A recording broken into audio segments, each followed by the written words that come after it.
Imagine this. You meet someone who seems perfect. Constant messages, compliments, attention, 24/7. You feel like you're floating on cloud 9. But 3 months later, everything has changed. This person controls you, makes you doubt yourself, and you don't even know how you got here. Today, we're going behind the scenes of your brain in love to understand what really happens when you fall for someone and how certain people exploit these mechanisms to manipulate you.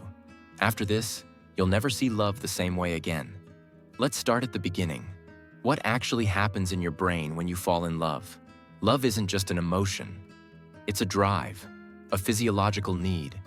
When you fall in love, your brain releases a powerful chemical cocktail, dopamine, the hormone of pleasure and motivation.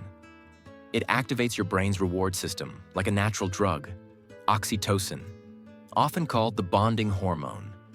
It creates attachment, trust, emotional closeness, phenylethylamine, a natural amphetamine responsible for that euphoric, almost unreal feeling. At the same time, serotonin levels drop. That's why you think obsessively about the other person. Chemically speaking, falling in love closely resembles obsessive-compulsive disorder.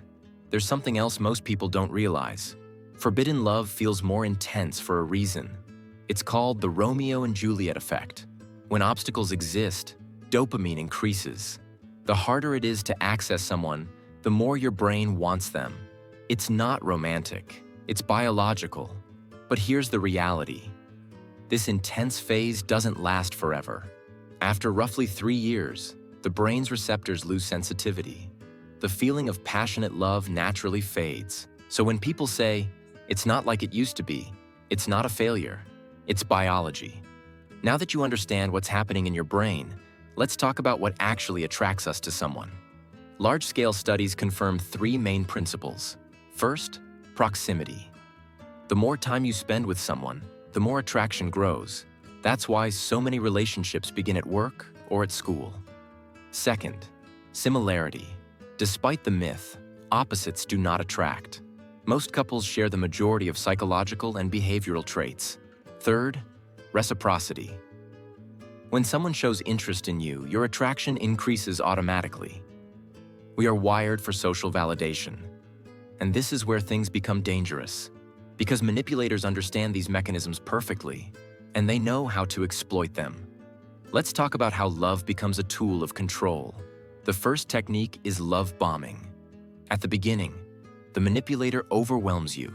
Constant attention, excessive compliments, early declarations of love, promises of a future after only weeks.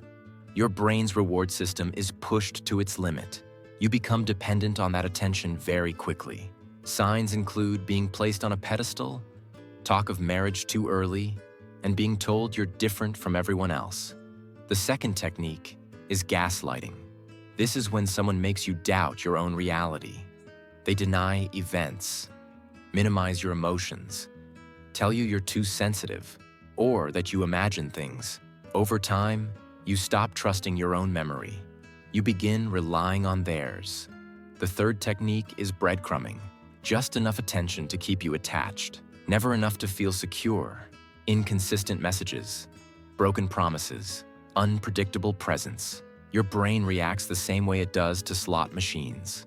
Unpredictable rewards create stronger dependency than constant ones. The fourth technique is emotional blackmail. Love is used as leverage. Guilt, fear of abandonment, pressure. If you really loved me, you're hurting me.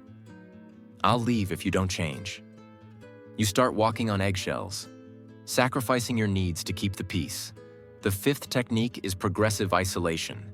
Jealousy disguised as love. They control who you see, where you go, who you talk to.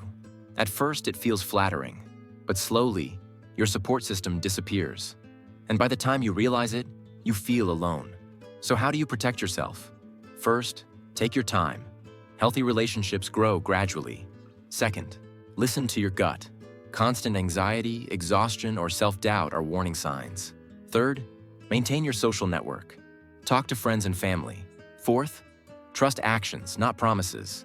Consistency matters more than words. Fifth, Set clear boundaries. A healthy person respects them. A manipulator tests them. One powerful tool psychologists recommend is journaling. Write down how you feel after interactions. Patterns become clear very quickly. And remember this: true love should never make you feel small, or confused, or afraid. Healthy love builds confidence. It allows you to be yourself. Now you understand the psychology behind love and manipulation. Your brain is powerful, but only when you understand how it works. Love is beautiful when it's healthy, and knowledge is your best protection. If this helped you, share it with someone who might need it. Sometimes, opening someone's eyes is the greatest act of care.